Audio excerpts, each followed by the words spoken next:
Breaking. Trump announces ceasefire between Israel and Iran amid ongoing tensions. By PeaceCastle TV News Desk. June 24, 2025.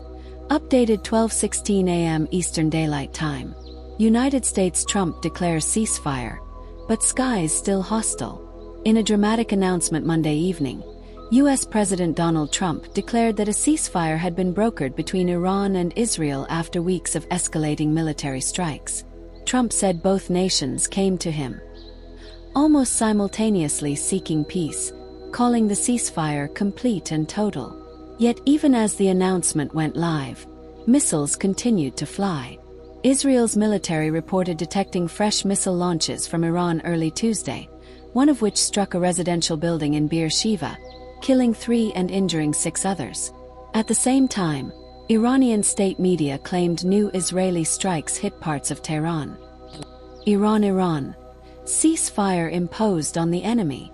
Iranian state television announced Tuesday that a ceasefire had been imposed on the enemy, claiming the Islamic Revolutionary Guard Corps (IRGC) had successfully responded to what they labeled U.S. aggression. The announcement came hours after Iran launched missile strikes at the U.S.'s Al Udeid Air Base in Qatar. An anchor on Iran National News Network described Trump's request for ceasefire as begging-like, claiming the U.S. president urgently appealed for peace just an hour after the IRGC's missile retaliation. Despite these announcements, anti-aircraft fire was still seen lighting up the skies over Tehran late Monday, signaling continued alert and active defense systems across Iran. Shield: Israel confirms new strikes from Iran. The Israeli Defense Forces (IDF) confirmed early Tuesday that multiple missiles were fired toward Israeli territory.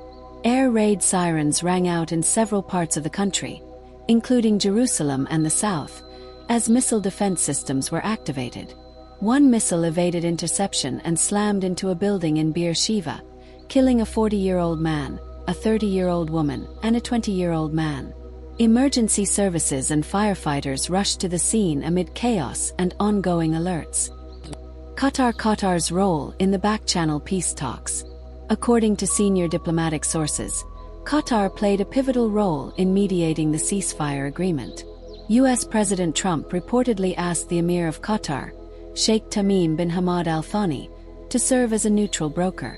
Negotiations included direct communication between Trump and Israeli Prime Minister Benjamin Netanyahu, U.S. Vice President J.D. Vance, Secretary of State Marco Rubio, and National Security Advisor Steve Witkoff led talks with Iran via backchannels.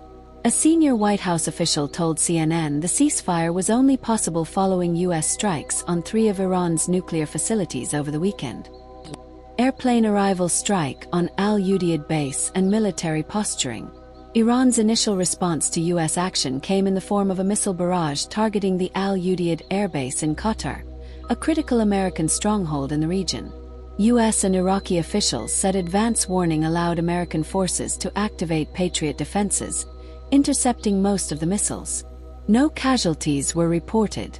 Al Udeid hosts the U.S. Central Command's regional headquarters and remains a cornerstone of American military operations across the Middle East.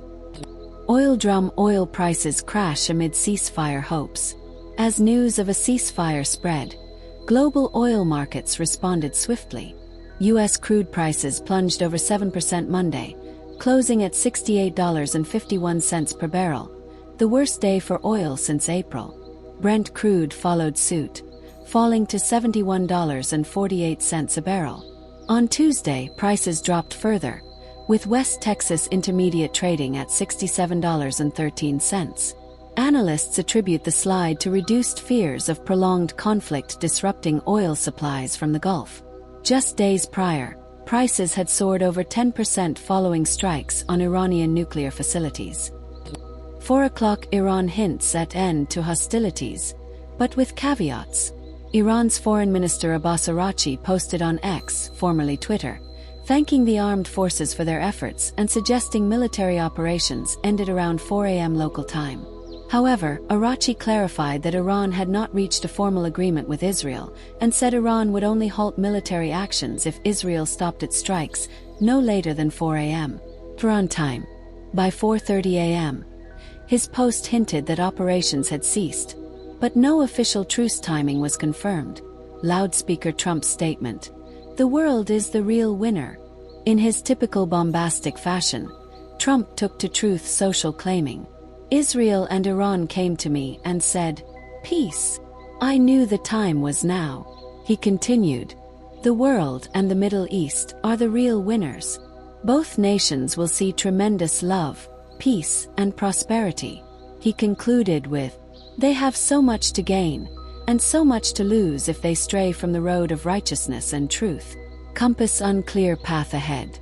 Despite declarations from all sides, the situation remains fluid. Air defenses remain active in both countries, and no joint statement from Israeli or Iranian leadership has confirmed the terms or enforcement of the ceasefire.